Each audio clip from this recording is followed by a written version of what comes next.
Mike Campbell, thank you so much for joining me. I'm stoked to have you on the show. Thank you for having me, Sam. It's great to be here. Mike, I'm really inspired. I want to use the word inspired by how you show up in the world. And I've been following what you share and stuff for a while. And it's kind of just like that big brother that's direct and to the point that everyone kind of needs in their life. You know what I mean? It's just like that sword that just like slips through all of the shit. And I love it so much. So I love your honesty and your bravery and how you're helping so many people just be better. Well, thank you. That is, I suppose I'd say that is the aim. It is the aim, but also like, for me, being honest and cutting through superfluous shit and kind of calling it how I see it, especially, for my men being most of the audience who, in my experience, need a bit of loving straight talk from time to time. And it's like, turns out I have some of that. So you know what? I'm happy to deliver it. How did that come about for you? Like, how did you kind of step into that role?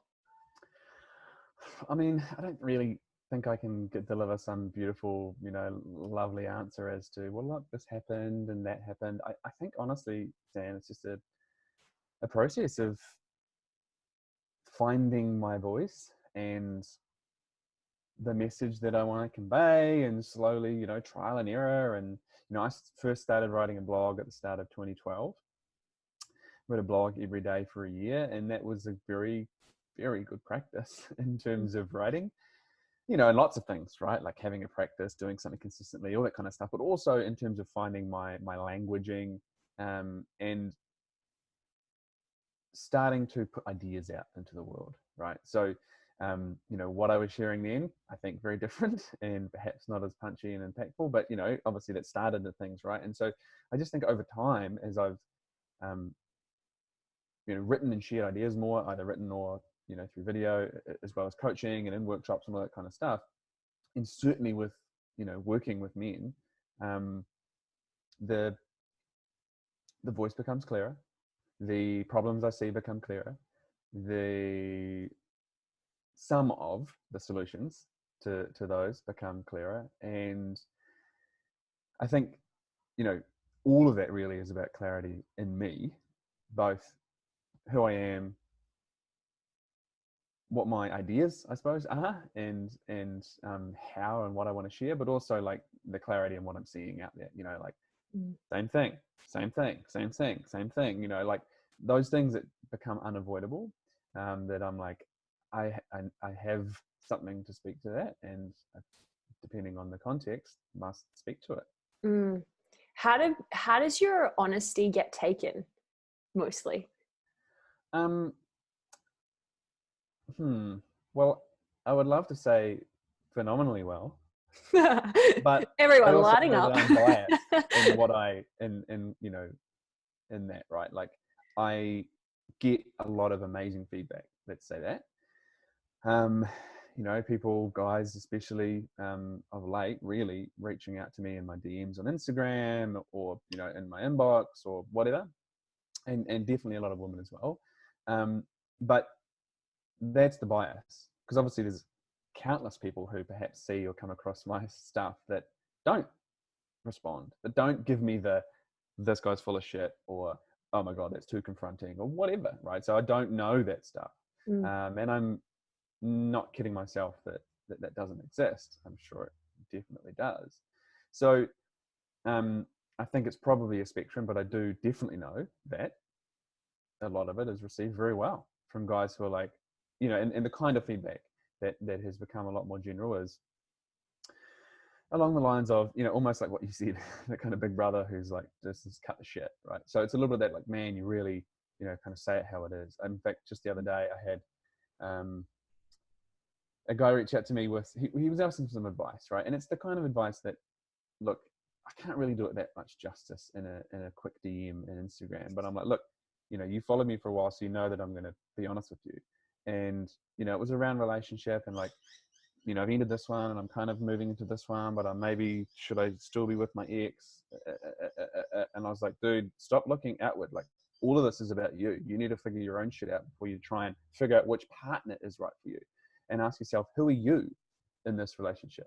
And, you know, that kind of context, right? And then he was just like, oh man, that hit me. Like, holy shit, thank you for being so honest and upfront. You know, and he was like, hit me in the feels and like almost made me cry, but thank you for saying how it is. And I know I need to do that. And so it was that kind of like, thank you for that honest truth. And, you know, because I'm always saying these kind of things with love and compassion and respect, and I will do my best to convey that. You know, the odd emoji here or there doesn't hurt. Yeah. But again, you know, the next guy might be like, oh shit, fuck that guy, and run away. I don't know. Yeah, for sure. I get that wholeheartedly, because me as like a woman, I'm also a coach and work with people, and I'm the same. Like, I get people who are going to call me for advice want the honest truth, or want to be, you know, called forward, or like they're not gonna sit there and vent and gossip with me. Like, I'm someone that's just going to call it forward. And that's taken, I think, a lot for me to get honest with myself. And so are you someone who is like radically honest from the get-go, or did this take like your journey of like getting honest with where you're at and what you were doing? Yeah. So I think a journey of me starting to be honest with myself. Yeah. You know, I used to be, I mean, we all grow and develop, right? Like, cool.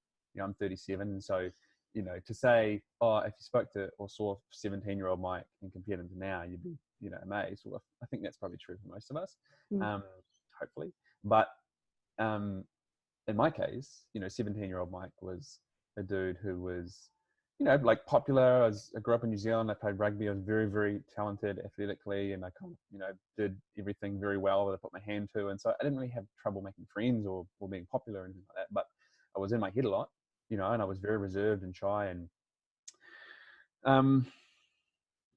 you know, I developed some amazing strengths. You know, I'm incredibly considered, and you know, I'm very perceptive, and I can figure things out. And I know that was part of that, but at the same time, you know, I was probably justifying a lot of things in my head. I didn't really push myself very hard, and I didn't want to put myself out there and be the center of attention. And so that was, you know, if I look at it now, probably a lot of dishonesty with self, right? Because I see it in men a lot. We're very good at justifying things, and justifications are usually some form of comfortable lie.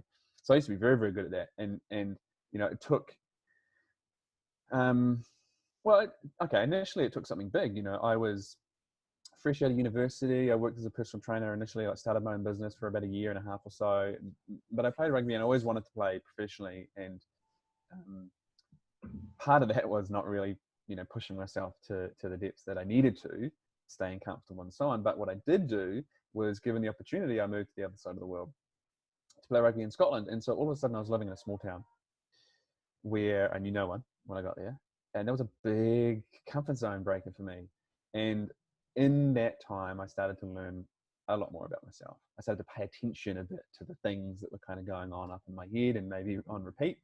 And so I think that was probably a start of like being a bit more honest with myself. Like, I started to realize, man, I'm really in my own way a bit here. You know, I was 24 and I was single. So I was definitely interested in meeting women. And that's where it became quite obvious for me, you know, like I was terrified of rejection. And so it was that kind of period of like being in a totally different environment, being alone with myself a lot more, that actually started to bring those, you know, maybe stories and justifications and stuff to the surface a bit more. So overnight, did not change dramatically, but I think it started, right? And then the process slowly happened. And then there was a period about 10 years ago when I moved back to Australia with an ex-partner of mine, relationship breakdown and all sorts of stuff going on there. My mother was very ill back in New Zealand with lung cancer. And so that was another big formative period that I am certain the time previous facilitated how I then chose to show up in that time. And again, it was about being very reflective and starting to ask myself questions. And then after that, meeting my now wife, and a relationship starting to form there, and the way she showed up and challenged me. And again, like, okay, those are some interesting questions, some things for me to consider. But, you know, those questions asked 6 years ago, I may not have, right? So it all kind of facilitated the next step, right? Which I think is true for all of us. So a slow process, definitely a slow process. Where now, you know, integrity is the highest value for me. And with that comes honesty. And I think, you know, there's many things we can look at perhaps when it comes to what's going on for men and masculinity and all this kind of stuff. One of the things I think that needs to be central to a lot of that, or certainly included, is integrity and dependability. And one of the things that used to be very common was a man being taken on his word. And of course it can be any human, but for me that's very fucking important. Yep. That starts and stops with me and how I show up in the world. So it's become something that is central to who I am.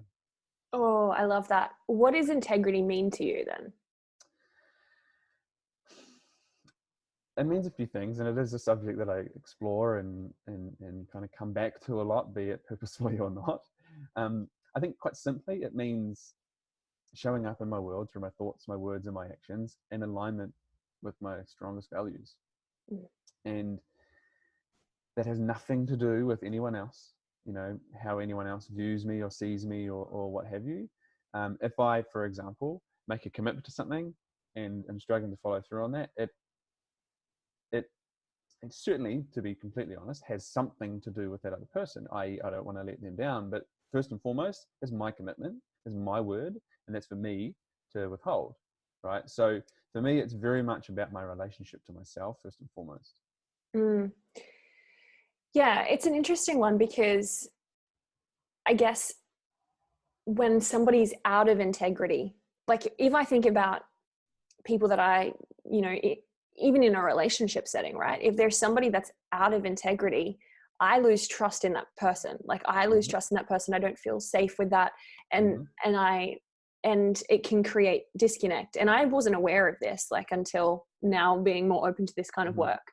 But it's deeply attractive when there is a man that is in touch with his integrity and follows through on commitments. And I think a big topic that I wanted to chat to you about, because I see you talking about it in so many different ways, is commitment. And is men that are committed or following through with their commitments, and how powerful that is, because it poses the question of why are so many people afraid of commitment? Great question. And I think, I'll gladly talk to a few points, right? But I think, and I will tend to genderize things a little bit, and I'll be clear in that to start with. Like, I work with men and specifically with what's going on for men. Men and women are so alike, like we really are, right? And a lot of what I talk about is absolutely applicable to anyone. But there's also some key differences, and I think the ignoring of those differences is what gets us in trouble and where there's risk. So we do also have to really, really look at those differences. And so commitment for me is one of those things that plays out a little bit differently for men and women. And, beyond the genderizing, perhaps more looking at the masculine, feminine, right? And so for those qualities in each of us, I mean, the masculine is about dependency, right? It's about being dependable, the rock. And so at the center of that is integrity and commitment, as the masculine, also the hunter. If you think about, for hundreds of thousands of years of Homo sapien evolution, and beyond that, millions of years of hominid, I'm also a little bit of an anthropology geek, evolution, the hunter had a very specific role when it came to doing the hunting, right? There was obviously the integration with the family and the community and exploring the feminine a bit, for sure. But the hunter has to have a narrow focus. It has to seize a target. It has to commit. It's life or death. And so commitment is so ingrained in the DNA of the masculine. And, for men who are more predominantly by nature masculine, that is a huge part of us. And so commitment for me is such a big thing for men. And so one of the reasons I see so many men struggle with it is because we don't have a good relationship with it. And so, yes, there's cliches, for example, like men are afraid to commit. And I think there's a lot of things playing out there. One, because on some biological level, commitment is a big fucking deal. And so if I commit to something, that I know that asks something of me. And so a lot of men will be afraid, quote unquote, to commit because they don't believe in themselves or their capability, or that they have what is required to follow through on that. because there's a whole nother ask of who you are and who you have to become in order to follow through on certainly big commitments, in relationship being the obvious one that always brings it up, because a relationship is a big commitment. Mm. So I think the fear is often masked in that context of, maybe, you know, I don't want to be tied down or something like that, right? That's a little boy who hasn't matured yet. But more so, it's not necessarily, I think, not necessarily tied down in a sense. It is, but it's also who I have to step into becoming. I have to let go of all that little boy shit over there that keeps me terrified and clinging to safety. And I have to step into something that is unknown, right? And again, if we come back to the hunter, it doesn't matter how many times you practice it, a wild animal is a wild animal, and there's a different dynamic going on at each time. And so there's some stepping across the threshold into the unknown. This is all landing so far. Yeah, so much so. Like, it makes me think about, there's so much kind of jokes that are going around at the moment, or memes, or things that are kind of taking the piss of this, like, and saying, you know, you're living together and you've got kids and you've got like this house together, but you're still mates, you know, like the man still won't commit, and it's not called a relationship, and people kind of taking the piss now. But I actually do think it's a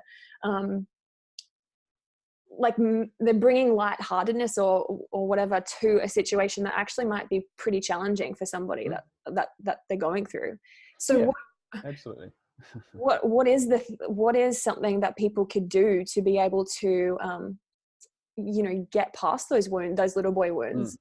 Yeah, well, I think there's a few things, right? Because that is, I don't know, that's a term that we've just thrown out there that could be like really hard to understand, right? So in part, like the little boy wounds, let's make it, I think, simpler to understand, is like each of us has that little person inside of us, right?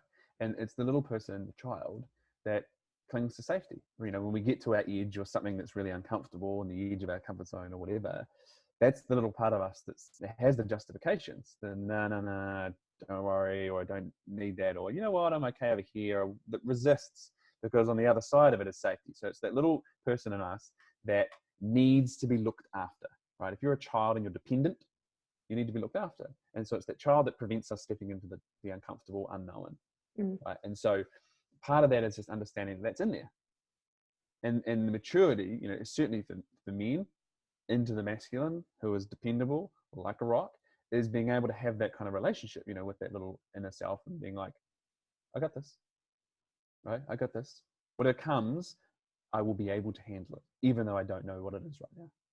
So in part, it's exploring that. Like, where does fear show up for me? Where in my life do I cling to safety, right, and justify why I shouldn't step into uncomfortable decisions, challenging situations, commitments that ask something of me that I don't quite know if I can follow through on, that kind of stuff. So that's paying attention, right? It's a little bit of like just looking through my life, noticing, talking to people perhaps, like certainly that I've been in a relationship with, or maybe parents or siblings or people that know me really well, asking these questions. Where do you see me hold back from stepping into challenging things or committing to things? What do you think about that? Got any views on it? Right? Like actually being open to feedback so we can learn those things.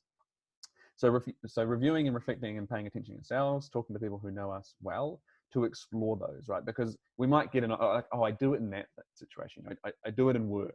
Okay, cool. Well, then we need to keep digging, right? And where I see a lot of guys limiting themselves in a sense is we just stick to the surface of things, because the surface of things is generally quite comfortable, right? And the whole context of this is going deeper into the uncomfortable. So we have to explore those in a real sense. And if it isn't, let's say, a relationship, okay, why? So what are you actually afraid of? You know, and so you said before, Sam, well, why are people afraid of commitment? I don't know. Each individual really needs to explore that. What are you actually afraid of? Are you afraid that you're going to be stuck in one relationship for your life? Explore that. What do you want to do? You want to, you know, be a 19-year-old boy spreading your seed your whole life? Explore it, right? Are you afraid that person will leave you? That's different. Okay, well, where does that kind of abandonment thing come from? So it needs exploring it. And then the other side of this is start committing to things. Like, build the goddamn muscle, right? You don't have to climb a mountain in one go. You got to start with small steps. And so find areas in your life where you can make commitments and follow through on them. to both build a habit and also show yourself that you can do that. And that's super small little things and medium things and over time, bigger things. So it's kind of exploring, where the stuff comes from and then also practicing the execution of it.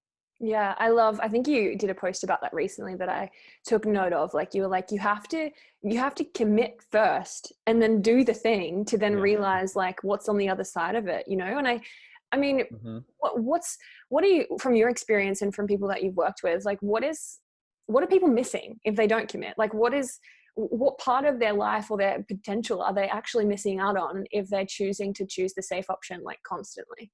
I mean, in part, it's kind of a hard question to answer. Like, broadly speaking, everything that you currently don't have access to. Your wildest dreams, like immense meaning and fulfillment, who knows, right? But hoping, and this comes to the point that you raised, hoping that we will be I don't know, magically bestilled with the knowledge, the understanding, the skills to do the thing that we can't currently do before we do it. I mean, it can't make sense by definition, right? And so when a commitment involves something that into the unknown, you have to commit, and just that action alone is fairly significant in the next part of the process. But then, of course, it asks the question: now, what does this require of me, right? If there's some purpose and meaning to it, of course, that's the thing that will drag us forward into it. If there isn't, it's probably worth revisiting. And by the way, the purpose might just be, I need to practice committing and executing on things and following through. Like that's a fairly solid purpose, back to the point of building the muscle. And then we grow into the person that is capable of it. It's as simple as that. I don't know, maybe it sounds a bit vague, but like, what was I, when I committed to marriage, let's say, in that moment, did I know that I could follow through on what was going to be required of me for the next however many years? No, of course not. I can't know that. I can only know that by doing it and continually doing it. So I have to make the commitment and then step into what it requires of me. And that has to be the process. And it's the same for anything. Even if it's going to the gym, I know I can go to the gym. Do I know that I can go to the gym today at 4:00? I mean, I could back out of it. But once I make the commitment, that's significant. If I share it with someone, that's pretty significant. And then I go and do it, and I'm like, this sucks right now, but I did it. And so in that moment, it's a new moment compared to, let's say, the appointment for the gym the day before or whatever it may be. And what I love about what you said about this is life. Like every day we're choosing to show up, and it's a commitment to show up and have a willingness to do some hard shit sometimes, like it's like you don't just like make that one commitment to get married and then you've done the hard work. It's probably like, I'm not married, but it's probably, I'd imagine, a commitment every day to have a willingness to have maybe some tough conversations, or to, say, not go to the gym because she needs me right now, or whatever. Like, there's a commitment every day. And I think sometimes what I see, and I have a lot of inspiring men around me, but sometimes what I see in men and women is, I did it once and it didn't work. And so, sorry, it's not for me, or it's too hard basket. Yeah. And, so why didn't it work? That's worth exploring. Did I fully commit to it? That's worth exploring. Yeah, absolutely. And, I think anything that's perhaps because, one of the things that's probably really common for a lot of people is that fear of commitment thing. But what if I fail? Or something like that, right? And it's like, what if you fail? Like, explore it. If you're going to ask the question, actually fucking ask it. Don't just ask it and then not explore it. So what if I fail? Okay. At the bare minimum, you're going to learn some shit, even if it is on the other side of some hurt and some sadness or whatever, right? Depending on the context.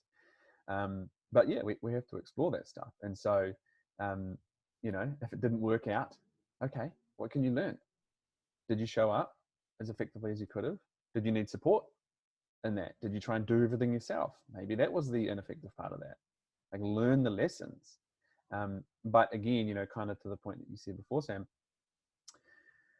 what's out there, like why step into it, right? So understanding where that thing's taking you is also something to explore, even though of course there's going to be a gap between like where I am now and that reward, whatever, that's the unknown. And if I have buy-in to that thing, stepping into the unknown becomes easier, not necessarily easy, but easier. Yeah, because it would be so much easier to do the thing if we knew what it was going to be like on the other side, but life doesn't work like that. Like how it would be like, cool, tell me what's going to happen when I take this leap and then I'll do it. Like everyone would be taking leaps and doing crazy things, but yeah, and therefore it wouldn't be the same. Right. And I think we kind of like, I don't know about, there'd be no growth, and why else are we here? Like what would be the purpose if we just knew how it was all going to go? Yes. Yeah, but I think that's it. And so that's the clinging to safety and certainty side, right? Well, right. I'm certain here. I know that over there isn't, so justifications, little lies, all that stuff, and clinging to safety, right? And so it's very real. Certainty is a very, very important need for humans. And so for me, part of the challenge here for anyone is, okay, well, if you're relying on certainty coming from everything external to you, that's where you're going to struggle when it comes to making commitments into the unknown. And so, whilst it's nice to bring certainty from other areas, of course, and it can help, like fundamentally that certainty has to be developed from within. So that if I am faced with, a decision to cross a threshold of uncomfortable situations or scenarios, I'm not certain about that thing over there, but I'm certain about me, which is at the base of it, I'll be okay, regardless of what happens, right? And so with that, I can step into uncertainty because I have it within myself. And of course, a lot of people don't have that, right? But I would say that whilst it takes investigation, case by case, a lot of people don't have that certainty or self-belief because they keep telling themselves stories about the fact that they don't have it. And we just keep perpetuating it, right? I'm a failure, I'm no good when this happens, or whatever the stories are, that's probably in the way of it a fair bit. And so, again, takes investigation. Yeah. And I think it takes that muscle too of practicing, like you said, practicing the smaller commitments, because then you realize by doing the thing, you're okay on the other side. And then I think that starts to develop that muscle of making bigger commitments to yourself or bigger leaps in life, because you kind of know if you have that connection to yourself that you're going to be okay. Yes. Yeah.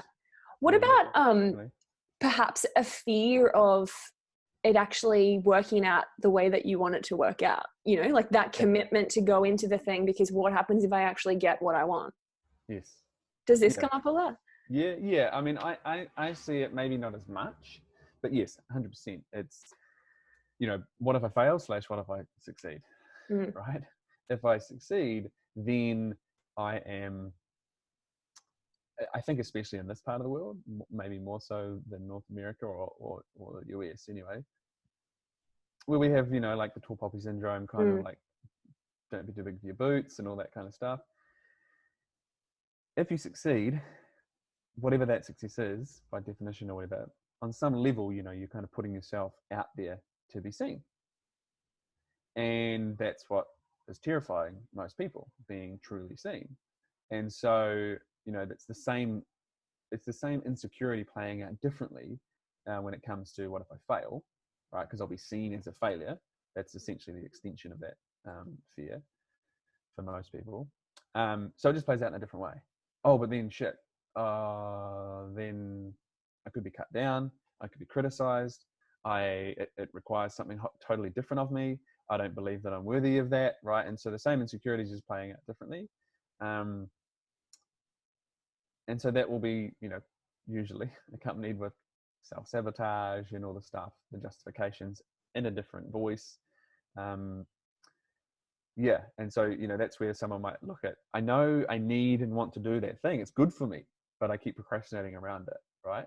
It's like, well, why? And again, like it's nuanced, maybe it's different for everyone, but yeah, it's probably going to be something like that. Because if I actually succeed, that means something different. Yeah. But so besides asking in that moment a new question, or besides exploring it and investigating further and getting to like, oh, actually, yeah, I'm scared to commit because of actually I don't feel worthy of succeeding, or whatever the story is. Mm-hmm. What do they do? What's the next step then? Like, what's the next step of investigating it, realizing a bit of a hard truth, and then how do you overcome it?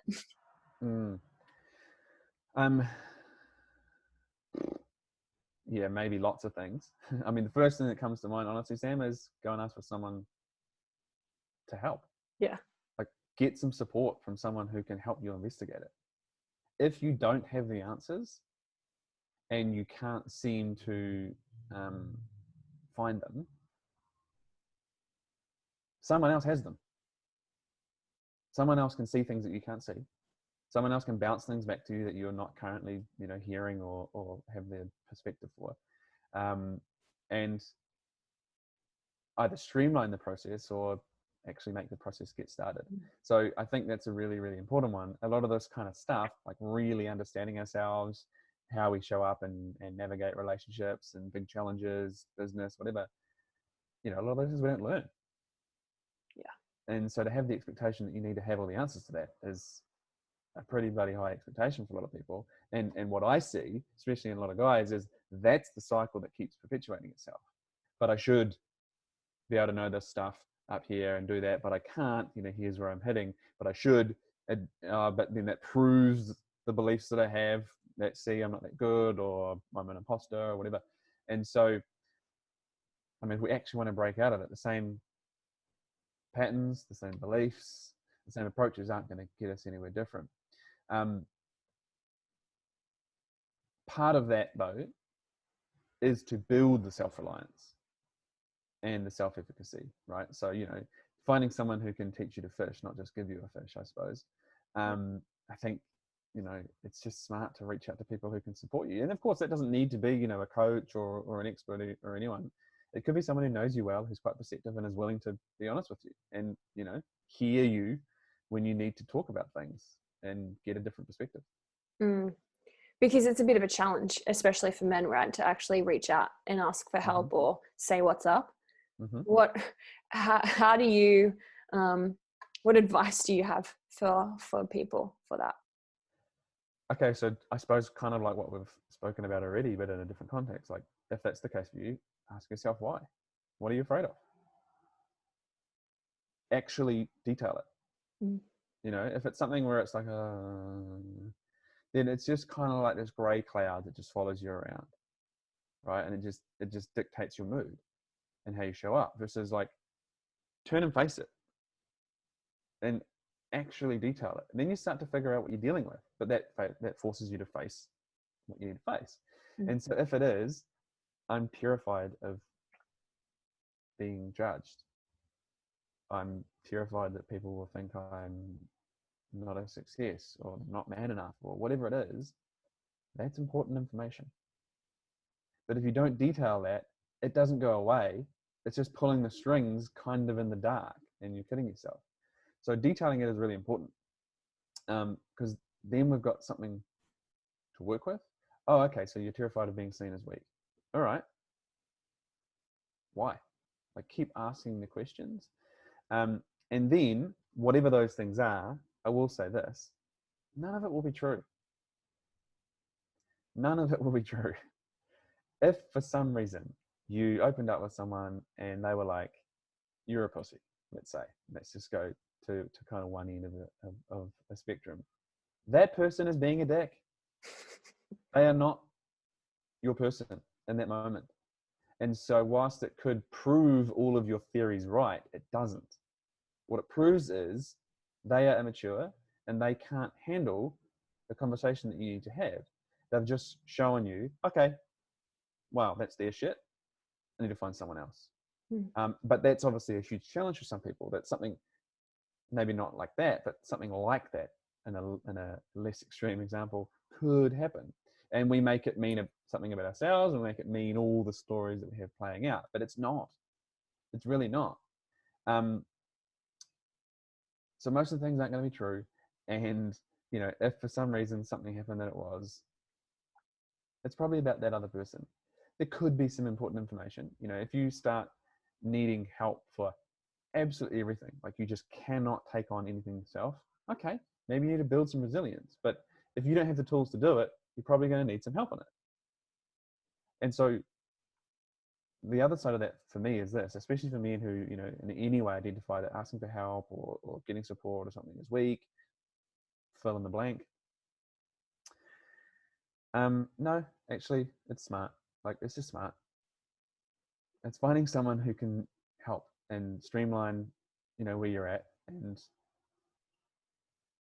the smartest athletes and business people and entrepreneurs and whomever who want to get better at things have people that can help them and support them and point out blind spots. Yeah.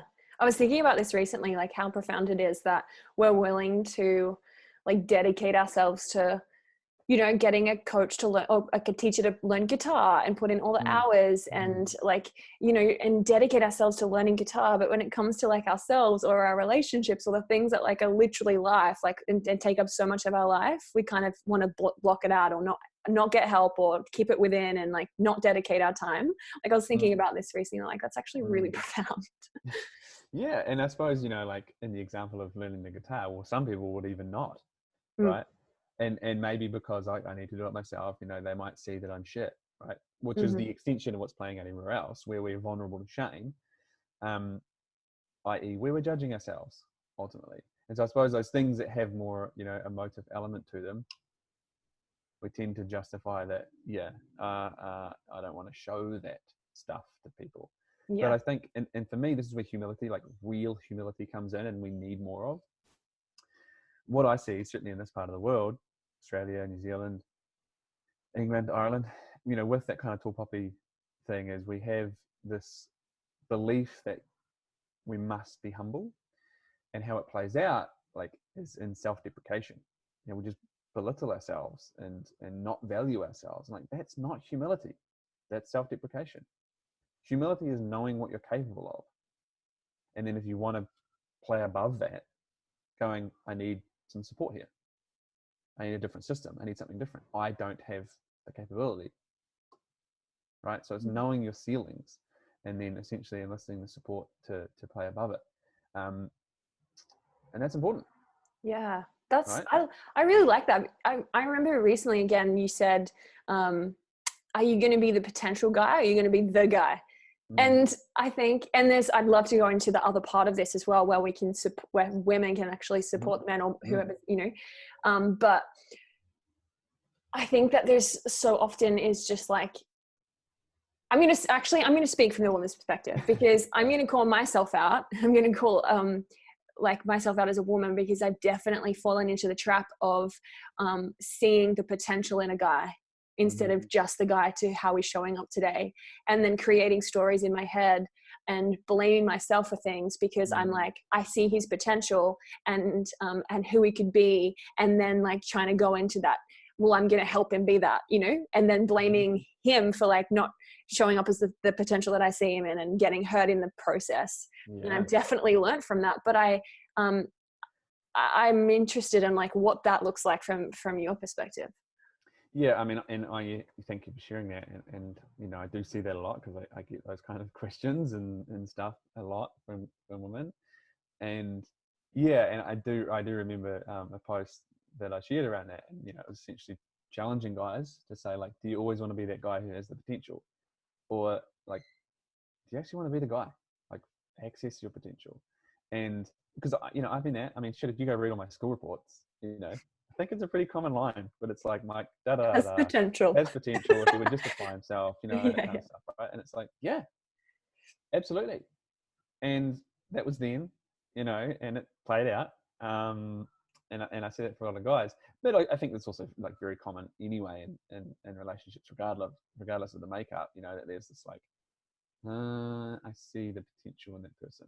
So there's two things I think. One is, first of all, looking at if that is actual potential, let's say, or is that me kind of projecting some of my insecurities, you know, onto that person? Like, you know, I see from a lot of guys who might say things like, I have really high standards. And it's like, actually, when we look into it, this is bullshit. You're just terrified of letting someone in. And so you masquerade it as standards so no one can get in.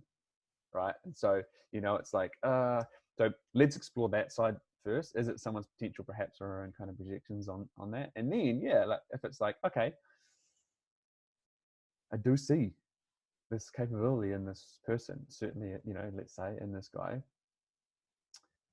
look at your motives. Because on one level, I don't think there's anything wrong with that, you know, wanting to call someone to their potential. But wanting to fix someone is a different motive. Yeah. And, you know, like I have absolutely no doubt, for example, that my wife called me to my potential, or at least to exploring it, because, you know, potential is kind of a never ending thing, I think. So, you know, if we look back at that and say she was trying to fix me, I think is inaccurate. You know, she saw some potential in there and invited me to explore it, essentially. So I think looking at the motivation and the intentions behind it, and then, yeah, okay, so how do we go about this? Right? Am I waiting on that? Do I love or care for this person as they are right now? And if I see potential that they are really holding themselves back from, then explore that, like go for it. But I think, you know, part of that is the relationship that you have with yourself. Like, what am I needing here? And if they don't ever step into that potential, is this something I want to be in? And then, yeah, I kind of said the word before, like, you know, when it comes to women exploring it with men, it has to be an invitation, right? You know, trying to tell him to do something, or, you know, like, oh, you have so much potential. That's not it. But, you know, but it's an invitation for him to step into. And if he doesn't, that's a bloody big sign that you should probably pay attention to. And it might just be that he doesn't have the courage to do that right now, or the willingness. Either way, it's kind of the same thing. Yeah. Does that answer it? Yeah. What would be, I'd be curious if you're open to share, like, what was ways in which your wife called you forward in your potential that inspired you to want to do that? Like, what is some ways in which women or whatever can actually inspire or evoke their men into their greatness, instead of it being like this trying to fix and repelling thing?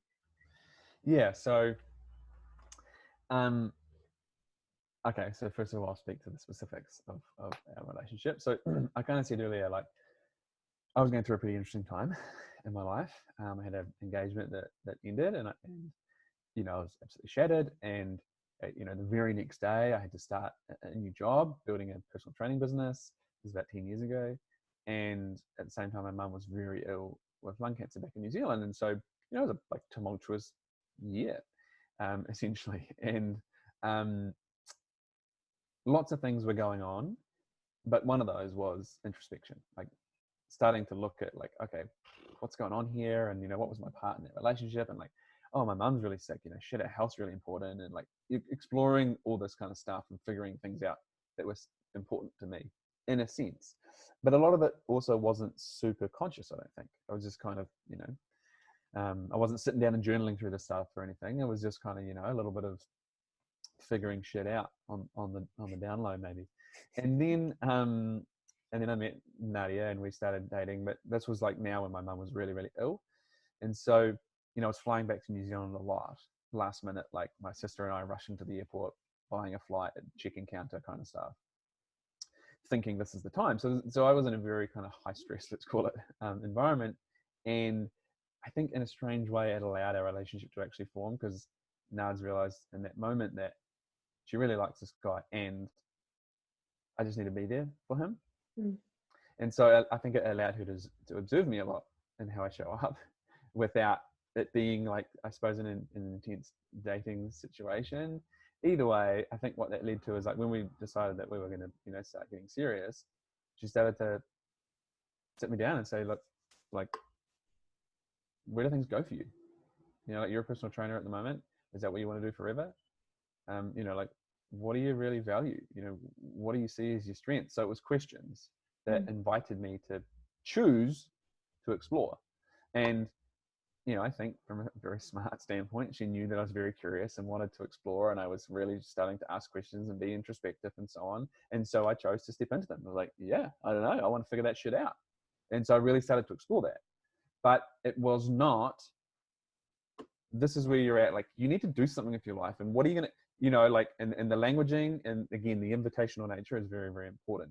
So, you know, that, and I suppose more of that. Then, you know, more broadly, like, how can women do it? Like, in that kind of mold. And there's one thing that's very powerful for men, and that is, we want to be appreciated.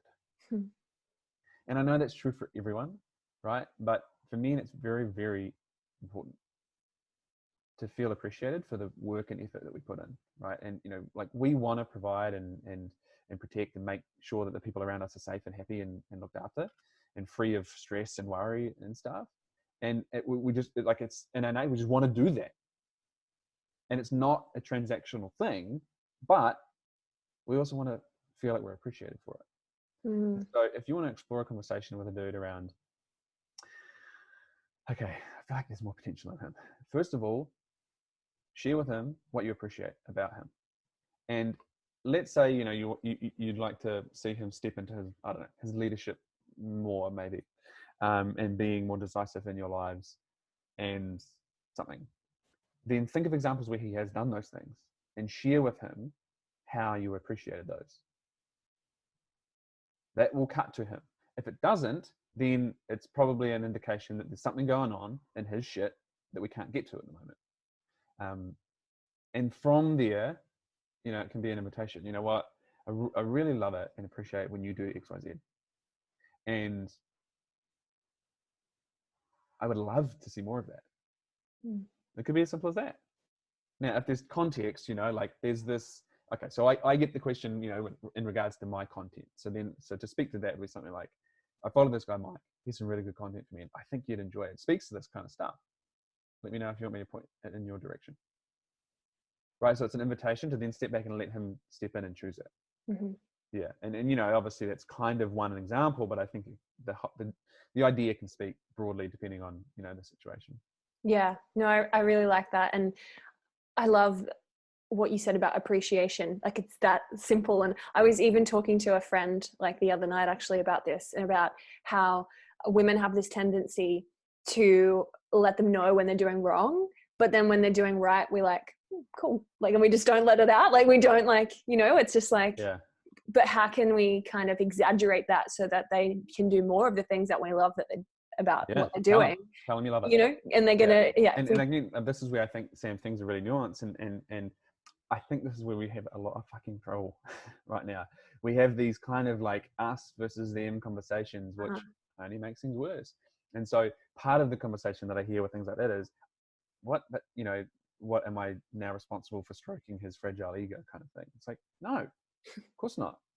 But like, if you actually appreciate someone and you're in a relationship with them, tell them you appreciate it. Like, what the fuck? Why wouldn't you do that anyway? And vice versa, of course, right? But again, like, things play out slightly differently. And that's where I kind of think, like, if you guys want to be teammates, then if you appreciate something about him, /her, /whomever, let them know.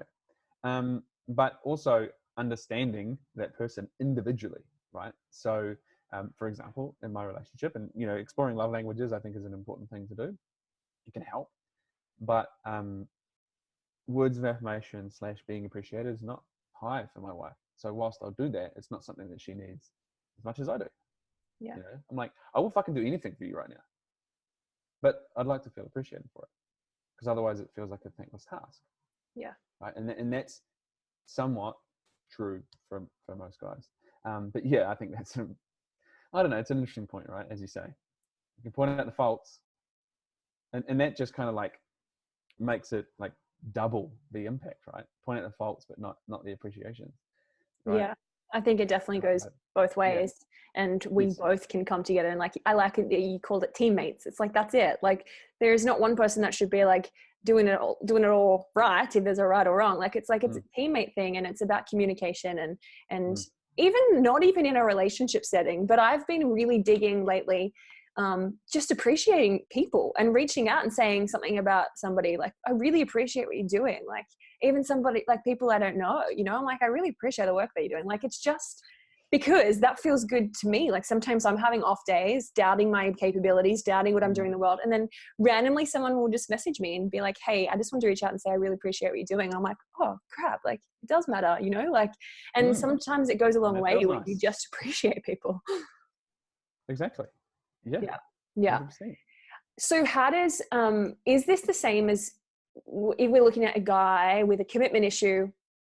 Is this the same way in which, you know, we would support someone in that? Like just say it's, you're entering into a relationship with somebody, they've got, you notice there's a lot of commitment issues coming up. How can you support them through that instead of push them away or make it worse? Yeah. So, okay. So, you know, one, making it safe. I'll rephrase that. It's not someone's responsibility to make it safe for the other person, but you can play a part in it, right? So guys won't share and show up and be real and share their truths because they're terrified of not feeling safe, right? Well, they don't feel safe and they're terrified of being judged or seen as weak or whatever it is, right? So there's that safety thing. So if you want to do to share why he's afraid of commitment, you know, that he only saw, you know, relationships break up as he grew up. He's had people walk out on him, break his heart in the past. Whatever. That is important information. So creating a safe environment for him to share, which might be a long game. You know, if you want to have a conversation today, that conversation, it actually might take, you know, a few weeks by setting the scene and sharing some stuff and like, but again, letting him know, you know what, when you spoke about X or when you showed me this side of you, I thought that was so brave and I really appreciated seeing that. You know, it's like plant a seed. So it's that two sides of it, right? Because again, I think one of the things here is hopefully if there is a resistance to commitment, exploring why that is, because then you can work on it as teammates. And, you know, I'm going to bang that drum, right? Partners, a partnership is about being partners, teammates. But of course, this could be a business as well, right? Like you go into a partnership in business. And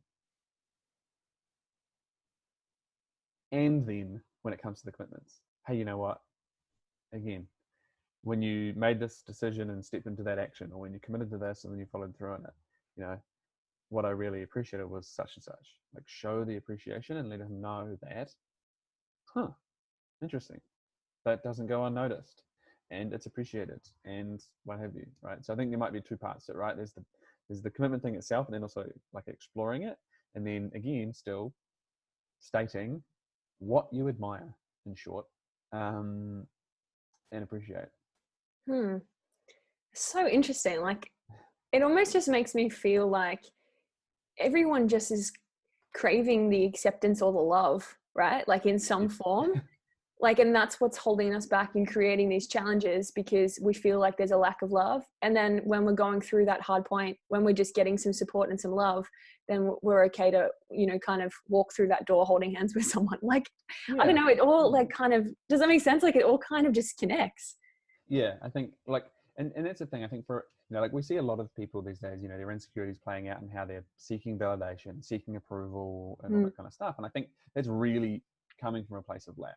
You know, it's, I don't feel good about myself and I don't feel worthy and all this kind of stuff. And it just plays out like a desperate need for it, right? And it's like, you know, it's like I'm a sieve and all of that stuff is a dump of flour in short bursts and it sits there for a moment and then it empties out and I need more. And so what we need to do as an individual, and that's that certainty thing that we kind of spoke about, is it's a sieve, it's full of fucking holes, like fill the holes yourself. And then as we go through life, you know, the love and appreciation and respect, are still desired from someone who, you know, is no longer a sieve, to continue that analogy. But it's nice to have, it's fuel. Right. And you know, like I would speak from my own perspective at the moment. Like I have immense certainty and belief in myself, and you know, when I'm seeking love and appreciation, it's not from a place of lack, but it's fuel. You know, and again, like in my relationship, like I would do anything, but to not be appreciated for it, that's very different, right? And so I will show up fully but it's nice to be appreciated. And I think one of the links, by the way, for me in that is respect. Because if I'm being seen and appreciated, respect is like so big for men in the masculine. And like, that's kind of the thing, like playing along beneath the surface for a lot of guys, which is why you see different things play out in different situations. You know, posturing and things like respect is really, really big. And so in a relationship sense, but in a business, whatever, you know, that's kind of what's beneath that appreciation thing too. As in they want to be respected, or they need to respect you? Well, both, but being respected. Being respected. Because essentially, you know, if let's say like a colleague of mine, you know, a peer says, you know, I really appreciate X, Y, Z, you know, then there's this innate understanding that I'm feeling respected. Yeah. Right. In my relationship, same thing. So appreciation speaks to feeling respected. But where a lot of guys I see falling down in that is that, again, like any of those words, validation, et cetera, I'm seeking the respect from others so I can feel okay about myself. Yes. And so if that's coming from a place of not having any self-respect, you know, like the nice guy who's just pleasing everyone in order to feel liked, then it can't work like that, because you're trying to take the respect of others in order to respect yourself, and that just doesn't work. You're showing people that you don't respect yourself, and so it's actually pretty hard to respect someone who doesn't respect themselves. Yeah. Because they're going, he clearly doesn't respect themselves, so what evidence do I have to respect or trust or whatever that person? So, but again, like, just say that for the point that for guys, respect is often the thing that's kind of playing, you know, beneath the surface when it comes to all of that stuff. Don't be a sieve. Exactly. There's your newest post. Yeah. Mike, I've loved chatting about all of this. Where can people go to dive deeper into your work, and what are you kind of up to at the moment? Yeah, so thank you. And thank you for having me on, Sam. It's always a joy to chat. And yeah, really, really fun having this conversation. And hopefully this lands for the people of, I was going to say the people of your podcast. The people of the land. Yeah, right, the people of the land. Yes, so like you can find me, you know, online. Instagram's a simple place to hit me up and reach out. Absolutely happy to hear from anyone in my DMs. So you can find me at Mike Campbell MC. And what am I up to at the moment? Well, the biggest thing I suppose at the moment is we have an event coming up in a couple of weeks now, so I'm not sure when people will be hearing it. But either way, past tense, November 16 and 17 is an event called Manifest.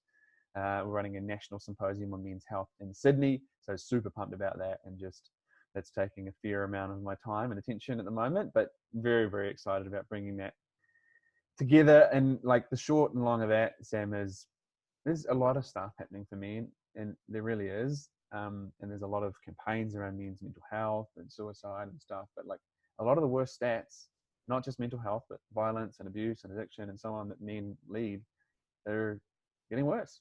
Yeah.